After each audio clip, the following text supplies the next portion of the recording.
물가가 많이 올랐습니다. 10,000원으로 국밥 한 그릇 사 먹기가 쉽지가 않은데요. 그러다 보니 가성비 식당을 찾게 됩니다. 가장 가성비 좋은 것은 무한리필, 뷔페가 되겠죠. 그렇다고 해서 모든 뷔페집이 무한리필집이 다 가성비가 좋은 것은 아닙니다. 교회 주변에 여러 유명한 한식 뷔페집이 있는데요. 제가 찾아보니까 대충 걸어서 한 10분 내에 한 8군데, 9군데 정도 그런 한식 뷔페집이 있습니다. 한 곳만 빼고 다 가격대가 8,000원인데요. 8,000원에 고기 반찬 포함해서 뭐 7, 8가지 정도 반찬과 그리고 라면, 음료수, 샐러드, 빵까지 배부르게 먹을 수 있습니다. 그래서 저도 점심은 주로 이 한식 뷔페에서 메뉴를 확인하고 순례를 하고 있는데요. 대부분의 이런 한식 뷔페 또는 뭐 무한 리필집은 한 가지 특징이 있습니다. 반찬이 떨어지면요, 바로바로 채워준다는 겁니다. 메인 반찬인 고기 반찬이든 뭐 손님들이 잘 먹지 않는 그런 반찬이든 일단 어느 반찬이든 떨어지게 되면 바로 채워야 됩니다. 만약 채워지지 않는다면 어떻게 될까요? 그 식당은 별점 테러를 당하고 손님이 떨어지고 결국은 망하게 되는 것입니다. 무한리필, 말 그대로 끊임없이 채워지고 보충이 되어야 하는 것입니다.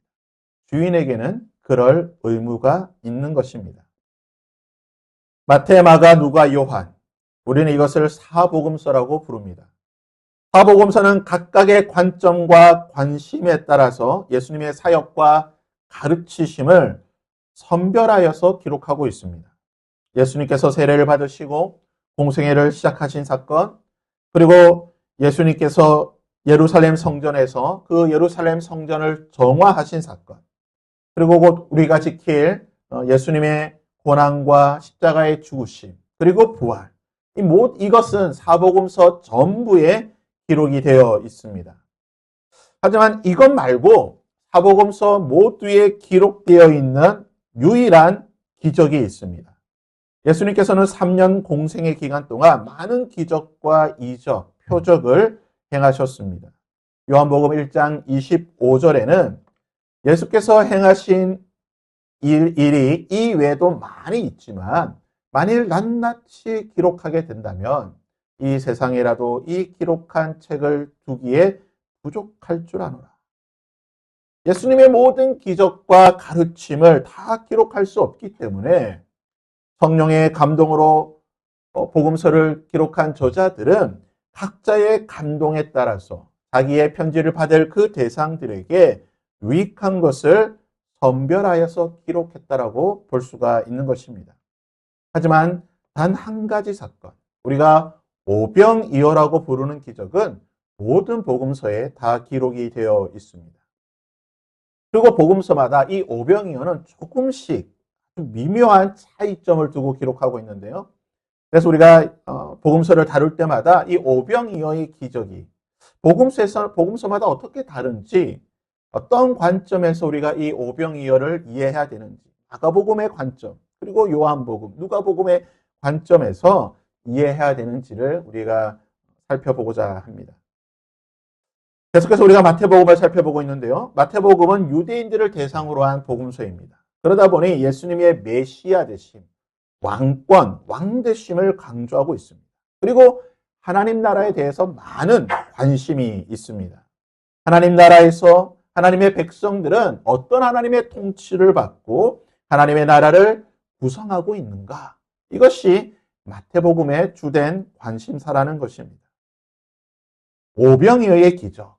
이것을 과연 하나님의 나라 관점에서 하나님의 나라 백성들이 지켜야 될 하나님의 명령이라는 관점에서 이 오병이어를 어떻게 볼 수 있는가? 우선 마태복음은요, 오병이어가 일어난, 이 오병이어의 기적이 일어난 때를 정확하게 기록하고 있습니다. 12절 말씀을 보면 그 시기를 이렇게 기록합니다. 요한의 제자들이 와서 지체를 가져다가 장사하고 가서 예수께 아뢰니라. 세례요한은 분본왕 헤롯에게 죽임을 당하게 됩니다. 성경을 보게 되면요, 여러 명의 헤롯이 등장합니다. 뭐 좀 표현이 다르긴 하지만 여러 명의 헤롯이 등장하게 되는데 그 중에 가장 유명한 헤롯은 바로 예수님 당시에 태어날 당시에 통치하였던 헤롯 대왕입니다. 그런 예수님이 태어날 당시 2살 아래에 있는 모든 남자아이를 죽이라고 명령할 정도로 잔인한 왕이었습니다. 동시에 제2성전이라 불리는 수룹바벨 성전을 리모델링해서 헤롯 성전이라고 불리는 그러한 성전으로 어떻게 보면 증축하고 개보수한 왕이라고 볼 수가 있습니다. 이 헤롯 대왕에게는 여러 명의 아내가 있었고 그들 사이에서 태어난 아들도 많이 있었습니다. 그 중에 3명이 이 헤롯이라고 하는 이름으로 복음서에 나오게 되는데요. 헤롯 빌립이라고 하는 왕은 3절 말씀해 보시면 헤로디아와 결혼을 하게 됩니다. 헤로디아와 결혼을 하였으나 곧 이혼을 하게 되는데요. 헤롯 빌립과 이혼한 이 헤로디아, 그녀는 헤롯 안티바라고 하는 사람과 결혼을 하게 됩니다. 이 헤롯 안티바가 바로 사복음서에 가장 많이 등장하는 헤롯이라고 하는 이름으로 가장 많이 등장하는 왕입니다. 예수님은 그에 대해서 여우다라고 별명을 지었습니다. 그럴 정도로 그는 굉장히 간사한 사람이었습니다. 헤롯 안티바, 그는 자신의 이복 동생이라고 할 수 있는 헤롯 빌립의 아내였던 헤로디아를 빼앗아서 결혼을 하게 되고 이 일로 말미암아 세례 요한에게 책망을 받게 됩니다. 이는 요한이 헤롯에게, 이 헤롯 안티바죠. 헤롯 안티바에게 말하되 당신이 그 여자 헤로디아를 차지하는 것이 옳지 않다. 이복 동생의 아내를 빼앗아서 결혼하는 것이 옳지 않다라고 책망을 하게 되는 것이고 이로 말미암아 헤롯 안티바는 자신의 잘못을 지적하였던 이 세례 요한을 죽이게 됩니다. 참수하여 죽이게 되는 것입니다. 성경은 헤롯 안티바를 분본왕 헤롯이라고 부르게 되는데요.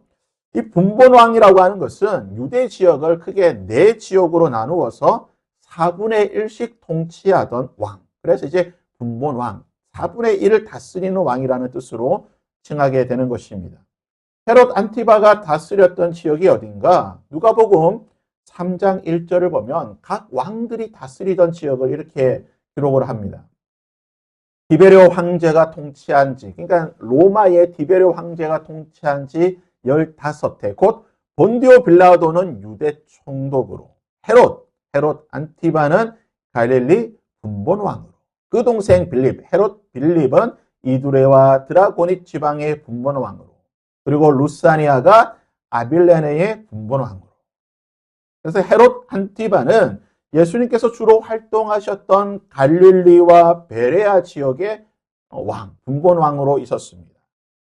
그림에서 볼 수 있듯이 이렇게 유대 지역을 4분의 1씩 나누어서 다스리고 헤롯 가문이 다스리게 되는데요. 보라색으로 표시된, 자주색으로 표시된 지역이 바로 헤롯 안티바가 다스렸던 지역이 되겠습니다. 자, 여기까지의 배경 지식을 가지고 이제 본문의 말씀을 한번 보도록 하겠습니다. 본문 12절, 13절에 이렇게 말합니다. 요한의 제자들이 와서, 세례요한의 제자들이죠. 세례요한의 제자들이 와서 세례요한의 시체를 가져다가 장사하고 이 사실을 예수님께 알려주게 됩니다. 그리고 세례요한이 죽었다라고 하는 사실을 예수님께서 들으시고 배를 타고 떠나서 따로 빈들에 가시니 무리가 듣고 여러 골로부터 걸어서 따라간지라 라고 표현하고 있습니다. 헤롯 안티바가 세례요한을 죽였다는 소문을 예수님께서 들으셨습니다. 그리고 듣고 난 뒤에 예수님께서 그 있으시던 곳을 떠나서 배를 타고 떠나서 다른 곳, 본문의 말씀은 빈들이라고 표현이 되어 있는데요. 이 빈들이라는 곳으로 가시게 됩니다. 요한복음은 예수님께서 계셨던 곳과 떠나셨던 곳을 이렇게 표현하고 있는데요. 요한복음은 이렇게 기록합니다. 그 위에 예수께서 디베라의 갈릴리 바다, 그러니까 갈릴리 바다 중에 디베라라고 하는 곳에 계시다가 건너편으로 배를 타고 가셨다라고 기록을 하고 있습니다. 누가복음에서는 이렇게 말합니다. 사도들이 돌아와 자기들이 행한 모든 것을 예수께 여쭈니 예수께서 그들을 데리시고 어디로 가십니까? 따로 벳세다라 하는 곳으로 떠나 가셨다라고 말합니다. 그래서 누가복음에서는 벳세다로 가셨다라고 하는 정확한 지명을 또 가르쳐 주게 됩니다. 마태와 마가복음에서는 이렇게 말하고 있죠. 때가 저물어 가매 제자들이 예수께 나와 여짜오되 이곳은 빈들입니다. 그래서 빈들이라고 하는 특정한 장소를 말하고 있습니다. 종합적으로 정리를 해보면 예수님께서는 이 디베라라고 하는 곳에 계셨는데 이 지역은 바로 헤롯 안티바가 다스렸던 지역입니다. 헤롯 안티바의 영역인 이 디베라에 계시다가 헤롯 안티바가 세례요한을 죽였다라고 하는 소식을 듣게 되자 배를 타고 건너편인 벳세다 지역으로 가시게 됩니다. 이 지역은 바로 헤롯 빌립의 지역이었습니다. 그러니까 헤롯 안티바 지역에 계시다가 건너편 헤롯 빌립의 지역으로 가시고 예수님께서 이곳에 가셨을 때 이 벳세다 가운데에 벳세다 빈들이라고 하는 아주 넓은 그 평원에 예수님께서 계실 때에 오병이어의 기적이 일어났다는 것입니다. 예수님께서 이 디베라에서 배를 타고 가시게 되고 제자들을 비롯해 많은 다른 사람들은 예수님께서 가시는 동안 갈릴리 인근 각지에서 수많은 사람들이 큰 무리가 예수님을 찾아왔다라고 말합니다. 예수님께서 디베라에 계실 것으로 생각하고 많은 무리가 왔지만 예수님께서 그곳을 떠나서 벳세다로 가셨다라고 하는 사실을 알게 되자 무리들이 예수님을 쫓아서 걸어서 예수님을 따라가게 됩니다. 갈릴리 호수, 이 갈릴리 호수의 전체적인 둘레가 대략적으로 한 53km 정도 된다라고 합니다. 그리고 이제 디베라에서 벳세다까지 걸어서 가게 되면 대략 한 25km 정도 거리입니다. 성인 기준으로 하면 한 6시간에서 7시간 정도를 꼬박 쉬지 않고 걸어야 하는 것이죠. 그러니까 한나절 꼬박 하루 종일 꼬박 걸어야 갈 수 있는 거리가 바로 디베라에서 벳세다까지의 거리입니다. 큰 무리가 이 계열에 있다라는 것이죠. 그들 중에는 각종 병든 자도 있을 것이고 수많은 여러 고을에서 다양한 사람들이 여자와 어린아이를 빼고 성경은 5,000명이라고 말하는데요. 그러니까 여자와 어린아이와 수많은 사람들 다 포함하게 되면 대략적으로 최소한 10,000명에서 많게는 20,000명 정도 우리가 추정을 할 수가 있을 것입니다. 이 사진은요, 광화문에서 있었던 2023년에 있었던 모습인데요. 광화문 이 광장에 한 12,000명이 모여서 태권도 품새를 취했던 모습입니다. 기네스에 등재된 건데요. 12,000명이 이렇게 모여가지고요, 흰 도복을 입고 태권도 품새를 했다는 것입니다. 12,000명도 어마어마하죠? 그건 한번 상상해 보시길 바랍니다. 20,000명 정도 되는 사람이에요. 그중에는 병든 사람도 있고요. 다양한 사람들이 있었겠죠. 가족들도 있고 남녀노소 다양한 세대 다양한 연령들이 있습니다. 이들이 디베라를 떠나서 여러 고을에서 가면서 아마 점점 더 무리가 많아졌을 거예요. 가다 보니까 다른 마을에서 나도 함께 갈래. 많은 사람들이 그 무리에 합류를 하면서 어느덧 벳세다에 도착해 보니 20,000명 정도 되는 엄청난 무리가 그곳에 모여 있었습니다. 수많은 무리들이 자신들에게 오는 것을 보고 빈들에 계셨던 예수님께서 그 무리를 보시면서 이렇게 말씀하고 있습니다. 예수께서 나오사 큰 무리를 보시고 바로 고을에서 모였던 이 큰 무리를 보시고 불쌍히 여기사 그 중에 있는 병자들을 고쳐주시니라. 예수님께서는 그들을 보시고 불쌍히 여기셨다고 말합니다. 그리고 하루 종일 아마 예수님은 한 사람 한 사람 만지시고 이야기하시면서 그들의 병을 고쳐주시고 하나님 나라에 대해서 말씀하셨습니다. 그리고 어느덧 시간이 흘러 저녁이 되었습니다. 현대인은 하루 3끼, 삼시세끼를 먹습니다. 하루 3번 식사하는 것이 일반적이죠. 물론 우리가 다이어트를 위해서 또는 여러 가지 건강상의 문제로 하루 2끼를 먹기도 하고 이렇게 하긴 하겠지만 일반적으로 우리는 하루 3끼를 먹습니다. 하지만 고대 사회에서요, 하루 3끼 먹는다는 것은 극히 드문 일입니다. 당시 일반인들은요, 아침에 일어나면 일하러 가야 됩니다. 아침 먹을 시간이 없습니다. 일하러 가서 반나절 일을 하고 브런치라고 할까요? 뭐 한 정오쯤 되면 허기를 달래기 위해서 아주 간단한 식사, 한 줌의 그런 곡식을 먹는다든지 작은 빵 조각으로 그냥 아주 간단한 요기 정도만 하게 됩니다. 그렇게 하루 종일 일하고 나면 집에 오게 되겠죠. 저녁이 되는 것입니다. 저녁에 되면 모든 가족들이 모여서 그때가 그제서야 제대로 된 저녁 식사 한 번을 하게 된다는 거예요. 그러니까 하루 두 번 식사를 하긴 하지만 제대로 된 식사는 저녁에 하는 식사입니다. 유대인들은 가장 중요한 식사 시간이 언제냐? 저녁 식사 시간입니다. 15절 말씀입니다. 저녁이 되매 제자들이 나와 이르되 이곳은 빈들이요 때도 이미 저물었으니 무리를 보내어 마을에 들어가 먹을 것을 사 먹게 하소서.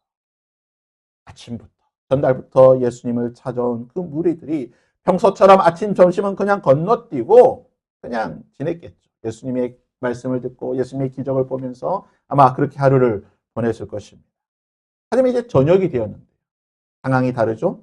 저녁은 공동체가 함께 모여 식사하는 가장 중요한 식사 시간입니다. 아마 무리들은 기대를 하고 있었을 것입니다. 하루 종일 굶었는데 또 전날부터 굶은 사람도 있겠죠. 아마 며칠을 굶은 사람도 있을 것입니다. 하루 종일 굶고 그 하루의 일과를 예수님과 함께 보내었으니 이제 모든 가족들이 함께 모여 식사하는 가장 중요한 식사 시간이 되었습니다. 이제 자신들도 아주 맛있는 예수님이 준비한 제자들이 준비한 멋진 맛있는 저녁 식사를 하게 될 것이라고 하는 그런 기대가 있었을 것입니다. 성경은 이들이 얼마 동안 예수님을 따라다녔는지는 알 수는 없지만 아마 이들 중에 있던 거의 모든 음식은 다 동이 났던 것 같습니다. 저녁 식사 시간이 되었고 그들이 있는 곳은 빈들입니다. 마을에서 베세다까지 이 베세다 공터까지 아마 뭐 한두 시간 정도 거리가 되었겠죠. 더군다나 2만 명이나 되는 많은 사람들이 한 번에 이 베세다 마을로 가게 돼서 식사를 한다. 2만 명을 수용할 수 있는 식당이 있을까요? 가게가 있을까요? 있을 리만 안무합니다. 그렇다면 이 상황을 어떻게 해결해야 되겠습니까? 제자들은요, 아주 단순하게 자기 중심적인 해결책을 내놓게 됩니다. 15절 말씀해 보시면요. 저녁이 되매 제자들이 나와 이르되 이곳은 빈들이요 때도 저물었으니 무리를 보내어 마을에 들어가 먹을 것을 사 먹게 하소서. 마가복음과 누가복음에도 비슷한 말을 기록하고 있습니다. 지금 우리에게는 아무것도 없습니다. 먹을 것도 없고요. 이들은 돈도 없습니다. 그렇다고 식당도 가게도 너무 멀고 간들 그곳에 음식이 있겠습니까? 아무것도 없습니다. 목마른 사람이 우물을 판다고 배고픈 사람들 그냥 알아서 해결하게 하시죠. 예수님, 우리에게 아무런 해결책이 없습니다. 그냥 저들 스스로 이 문제를 해결하게 하소서. 너무나 단순하고 너무나 자기 중심적인 답변이었습니다. 하지만 요한복음은요, 조금 다르게 이 상황을 기록하고 있습니다. 요한복음입니다. 예수께서 눈을 들어 큰 무리가 자기에게로 오는 것을 보시고 빌립에게 이르시되 우리가 어디서 떡을 사서 이 사람들을 먹게 하겠느냐 하시니 이렇게 말씀하심은 친히 어떻게 하실지를 아시고 빌립을 시험하고자 하십니다. 무슨 말입니까? 예수님은 해결책을 가지고 가셨다는 것입니다. 예수님은 이미 무리들이 오는 것을 보실 때에 이미 해결책을 준비해 놓으셨다는 것입니다. 그렇다면 예수님께서 준비하신 해결책이 무엇입니까? 예수께서 이르시되 갈 것 없다. 너희들이 내놓은 해결책대로 이들을 보낼 필요 없다. 갈 것 없다. 너희가 먹을 것을 주라. 예수님의 해결책은요. 너희가 먹을 것을 주라입니다. 아니 지금 제자들이 우리에게 먹을 것이 없습니다. 이들을 보내서 스스로 해결하게 하십시다 라고 말하고 있는데 예수님은 갈 것 없다. 보내지 마라. 너희들에게 해결책이 있으니 너희들이 먹을 것을 주라고 말씀하고 계십니다. 예수님이 이 말씀을 들은 뒤에 제자들은요. 예수님이 말씀하신 먹을 것을 그제서야 찾기 시작합니다. 2만 명의 무리를 돌아다니면서 먹을 것이 어디 있나 이리저리 찾아다녔는데요. 얼마의 시간이 지나고 난 그들은 먹을 것을 찾아서 가지고 오게 됩니다.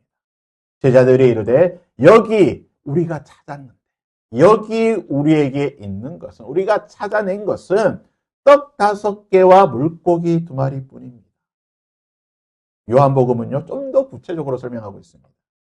여기 한 아이가 있는데 보리떡 5개와 물고기 2마리를 가지고 있나이다. 그러나 그것이 이 많은 사람에게 얼마나 되겠사옵나이까. 떡의 종류, 음식의 종류, 그리고 그것을 가지고 있던 사람을 구체적으로 말하고 있습니다. 한 아이라고 표현하고 있습니다. 성경에서 아이라는 표현은 성인식을 하지 않은 12세 이하의 어린아이를 말합니다. 그러니까 우리가 좀 그냥 일반적으로 생각하면 초등학교 저학년 정도로 생각하시면 될 것 같습니다. 이 아이가 품속에 가지고 있었는지 또는 바구니 속에 있었는지 모르겠지만 보리떡 5개와 물고기 2마리가 있었는데요. 이 보리떡은 당시 가난한 서민들, 일반적인 서민이나 또는 그 하층민들이 먹던 그런 아주 저렴한 값싼 음식입니다. 우리로 지금 비유하면 뭐쯤 될까요? 뭐 컵라면? 라면 정도 될까요? 물고기 역시 뭐 조기나 갈치 뭐 이런 값비싼 생선이 아닙니다. 멸치나 아주 작은 정어리 같은 갈릴리 바다 주변에서 나는 아주 그런 저렴한 아주 작은 값싼 물고기입니다. 그러니까 정리하면 10살 정도 되는 아주 가난한 아이가 당시 서민들이 그냥 일상적으로 먹던 아주 저렴한 음식을 가지고 있었고 값싼 음식을 가지고 있었고 제자들이 이것을 예수님께 가져온 것입니다. 오병이어를 아이의 손에서 가져온 것이 누구냐? 베드로의 형제 안드레라고 말하고 있습니다. 여러분이 베드로의 형제 안드레라고 한번 생각해 보십시오. 여러분이 가난한 아이에게서 보리떡 5개와 물고기 2마리, 일상적으로 먹는 그냥 그런 평범한 음식인데요. 그것을 가지고 지금 예수님께 왔습니다. 여러분의 마음이 어떨까요? 이것으로 무엇을 할 수 있을까? 바로 그 말이죠. 무엇을 할 수 있겠나이까? 이처럼 작고 사소하고 그리고 일상적인 보잘것없는 것인데 도대체 이것으로 무엇을 할 수 있겠습니까? 일상적인 그리고 사소하고 지극히 작은 것이라고 생각하였던 그것으로 예수님께서는 특별하고 놀라운 위대한 일을 행하시게 됩니다. 무리를 명하여 잔디 위에 앉히시고 떡 5개와 물고기 2마리를 가지사 하늘을 우러러 축사하시고 떼어 제자들에게 주심에 제자들이 무리에게 주었다라고 말합니다. 저는 지금 벳세다 이곳을 이렇게 칭하고 싶습니다. 무한리필 맛집 벳세다. 벳세다 뷔페. 여러분 이 기적의 모습을 상상해 본 적이 있습니까?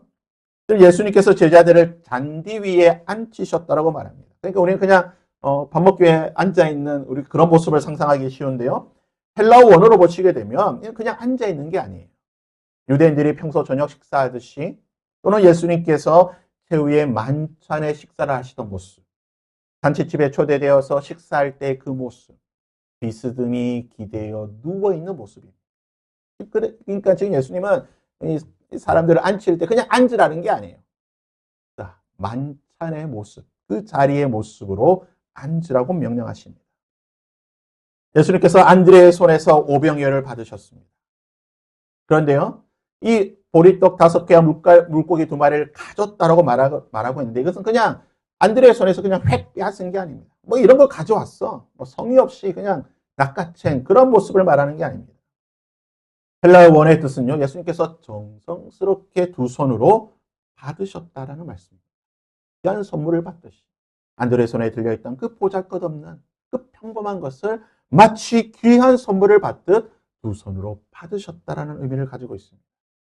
두 손으로 오병이어를 받아든 예수님께서는요, 하늘을 우러러 축사하시게 됩니다.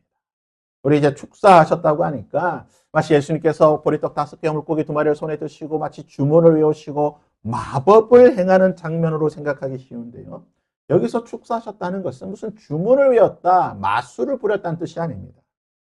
유대인들이 일반적으로 식사를 할 때에 그 식사 자리의 주인, 가장이 그 떡을 들고 하나님께 감사기도, 식사 기도하던 모습입니다. 예수님께서 말씀하셨던 오늘 우리에게 일용할 양식을 주셔서 감사합니다. 짧은 기도겠죠. 보리떡 5개, 물고기 2마리를 드시고 잠시 식사 기도를 하시고 난 뒤에 보리떡과 물고기를 떼어 제자들에게 주시게 됩니다. 보리떡의 모양이 어떨까요? 우리가 일반적으로 알고 있는 또는 먹는 그런 떡의 모습이 아니죠. 자, 이 떡은, 이 모양은요, 우리 교회에서 성찬식에 사용하는 이 코스트코에서 팔고 있는 유대인들이 먹는 피타 브레드라고 하는 빵입니다. 아마 이런 모습일 거예요.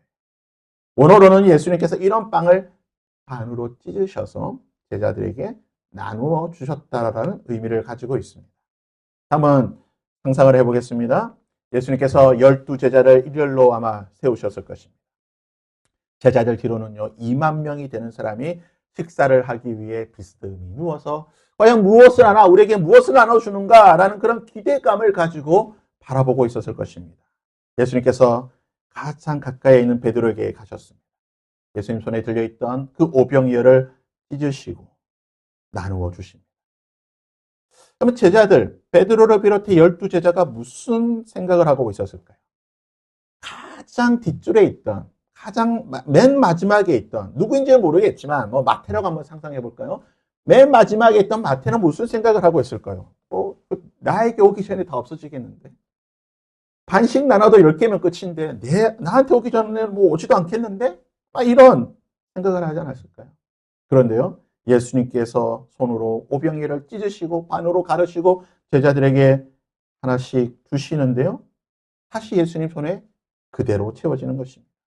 하나를 나누어주면 하나가 채워집니다. 2개를 나누어주는데 2개가 채워지는 거예요. 바로 옆에 있던 안드레가 이 모습을 보았습니다. 이제 안드레 앞으로 가셨습니다. 예수님께서 다시 오병이어를 나누어 주십니다. 예수님 손에는 그대로 오병이어가 있습니다. 안드레의 손에도 예수님처럼 오병이어가 쌓이기 시작합니다.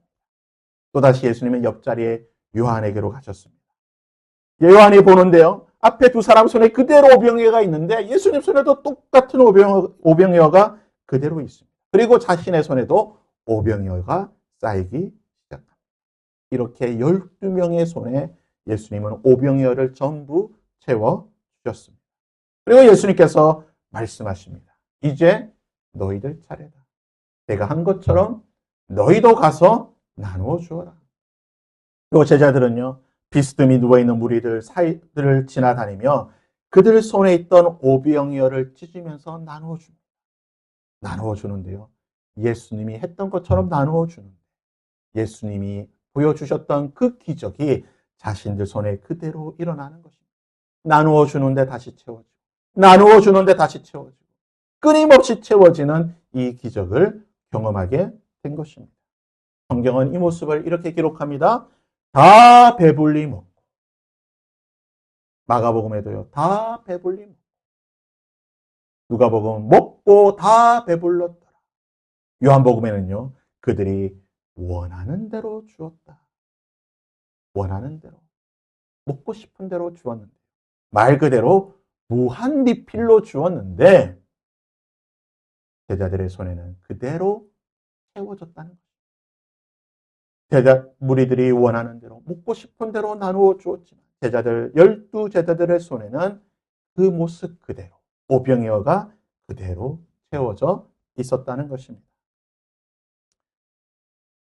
우리 교단에 잠실중앙교회가 있습니다. 잠실중앙교회를 담임하셨던 정주채 목사님은 이런 목회 철학을 가지고 계셨습니다. 낮예배 성인 성도 수가 1,500명이 넘으면 분리 개척을 하겠다. 교회를 분립하겠다. 교회가 1,500명 이상 넘어가면 큰 교회로 성장하는 것이 아니라 분립하겠다. 라는 그런 목회 철학을 가지고 당회와 성도들에게 그런 사실을 공유하고 계셨습니다.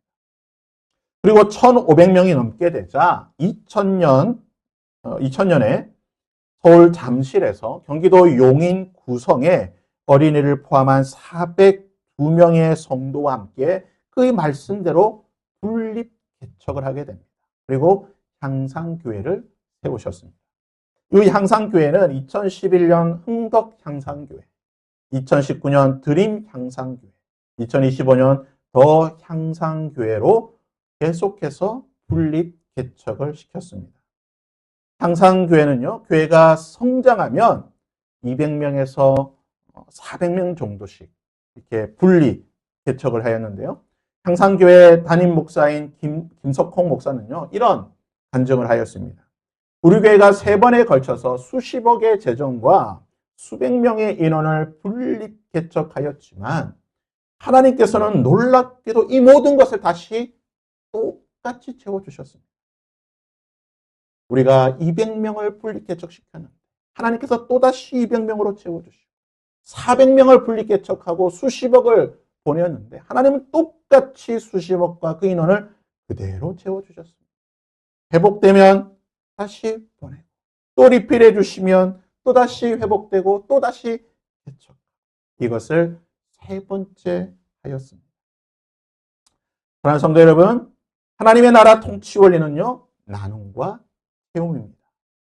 그런데 단순히 나누는 것이 아닙니다. 나눈 후에는요, 하나님께서 리필해 주신다는 거예요. 무한 리필입니다. 채워주신다는 거예요.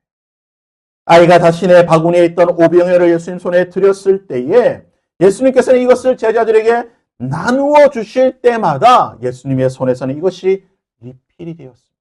채워졌다는 거예요. 제자들 역시 마찬가지입니다. 자신의 손에 있던 오병이어를 무리에게 나누어 줄 때마다 그것이 다시 리필, 채워지는 은혜를 경험하였습니다. 모든 무리에게 다 나누어 준 뒤에 진짜 참된 기적이 일어나게 되는데요. 성경이 이렇게 기록합니다. 그들이 배부른 후에 예수께서 제자들에게 이르시되 남은 조각을 거두고 버리는 것이 없게 하라 하심으로 이에 거두니 보리떡 5개로 먹고 남은 조각을 12바구니에 찼다. 아이의 한 바구니에서 나왔던 오병이어가 12바구니로 리필. 12제자의 손으로 나누어졌던 그 오병이어가 12바구니에 차고 넘치게 되었다는 것입니다. 이 모아진 12바구니는요, 누구에게 주었을까요? 성경 기록하지 않지만 저는 예수님께서 아이와 그 부모를 부르시고 이 12바구니를 선물로 주시지 않았을까 조심스럽게 생각해 봅니다.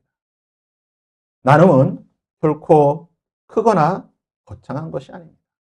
예수님께서 어디 가서 빚을 내어서 무언가를 크게 가져와 뭔가 크게 준비해서 나누라고 말씀한 적은 없습니다. 지금 너에게 있는 것, 너희들에게 있는 것, 그것이 비록 지극히 작은 것이고 단순해 보이고 일상적인 소소한 것으로 보이겠죠. 그것을 나누라고 말씀하시는 것입니다. 그리고 예수님의 말씀에 순종할 때에 예수님께서는 그것을 통해 기적을 행하시고 더 놀라운 사실은요. 그것을 채워주셨다는 것입니다. 말씀을 통해 우리의 삶을 돌아보기를 원합니다. 기적은 보리떡이 바구니 안에 가만히 담겨 있을 때 일어나는 것이 아닙니다. 기적은 나눌 때에, 예수님 손에 들려질 때에, 그리고 그것을 찢어 나눌 때에 그 순간 일어난 것입니다. 내 손에 움켜쥐고 있으면 영원히 한 사람의 한 끼 식사밖에 되지 않을 것입니다. 그러나 예수님 손에 들려지고 그것이 우리의 이웃들을 향해 찢어지고 나누어질 때 2만 명의 사람이 먹게 되고 뿐만 아니라 나의 것도 다시 채워지는 그 은혜가 있게 된다는 것입니다. 그렇다면 오늘 여러분의 손에 있는 오병이어는 무엇입니까?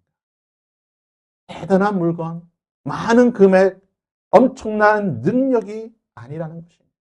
누군가에게 베풀게 되는 작은 물질 하나, 누군가를 위해 잠시 시간 내는 그 짧은 시간, 세상의 눈에는 작고 초라해 보일지라도 우리 주님께서는 그것을 오병이어로 보시고 그 일상의 소소하고 작은 나눔을 통해 예수님은 기적을 행하신다는 것입니다. 저도에 말씀드린 무한리필의 식당을 다시 한번 떠올려 보시기를 바랍니다. 음식이 떨어지면요, 주인은 즉시 채워야 하는 것입니다. 그래야지 그 식당이 살아나는 것입니다. 우리 하나님께서는요, 식당의 주인이 되십니다. 내가 나눌 때에 우리 하나님은 즉시 그것을 채워 주실 것입니다. 김옥수 선교사님의 이번 달 기도 편지에 이런 구절이 있었습니다. 아이들을 위해 매달 생일 축하를 합니다. 레소토 어느 학교에도 없는 일입니다. 영광 유치원의 전통으로 만들려고 합니다. 케이크를 나누고 과일과 음료로 파티를 열었습니다. 그리스도의 사랑으로 밝게 자라기를 소망합니다. 새벽 기도에 함께 기도하시는 권사님의 이 작은 나눔이 레소토의 놀라운 위대한 전통으로 세워지고 있다는 것입니다. 세상은 내 것을 움켜쥐어야지만 된다고 말합니다. 그러나 하나님의 나라는 내가 가진 것을 찢고 나눌 때에 오히려 풍성해지는 역설의 나라라고 말하고 있습니다. 이번 한 주 전부를 내놓았던 그 어린아이처럼 그 일상의 그 소소하고 보잘것없어 보이는 그것을 내놓았던 어린아이처럼 우리 일상의 그 소소하고 작은 것부터 우리의 이웃을 위해 하나님의 나라를 위해 흘러보내고 나눌 수 있는 저와 여러분이 될 수 있기를 바랍니다. 여러분이 서 있는 가정과 직장이 그리고 우리 교회가 이 하나님의 은혜가 끊임없이 채워지는 리필이 되는 영적 벳세대가 되기를 바랍니다. 그리하여 나누고 베푼 뒤에 오히려 내 삶에 12 바구니가 가득 채워지는 이 놀라운 채움의 은혜를 경험하는 그 주인공들이 될 수 있기를 주님의 이름으로 부탁드립니다. 함께 찬양